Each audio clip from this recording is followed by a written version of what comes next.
C'est exactement 40 ans que Christo et Jeanne-Claude avaient emballé le Pont Neuf. Moi, j'étais trop jeune pour l'avoir vu, mais j'ai grandi avec cette légende, avec ces images, avec le souvenir que les gens en ont gardé. J'ai eu la chance de rencontrer Christo plusieurs fois, d'aller le suivre sur des projets. Il est venu voir des expositions à moi aussi. On avait une grande admiration l'un pour l'autre. Et donc, quand la fondation Christo et Jeanne-Claude et l'Amicale des Ponts de Paris est venue me voir pour me dire « Est-ce que tu voudrais pas, toi, faire quelque chose pour les 40 ans ?»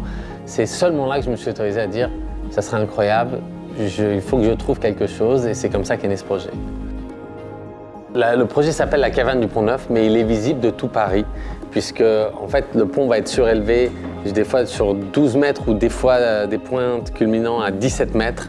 Et l'œuvre, en fait, ne se vit pas que de l'intérieur, parce qu'on peut traverser cette caverne, mais elle se vit de tous ces points de vue auxquels on n'aurait jamais pensé, duquel le pont va être visible désormais. Et si on traverse la caverne, on pourra rentrer dans un monde totalement immersif sur plus de 120 mètres de long, dans laquelle il y aura une expérience aussi en réalité augmentée, donc on pourra voir des choses qu'on ne pourrait pas voir à l'œil nu. On va créer des œuvres assez surprises et assez dingues à l'intérieur.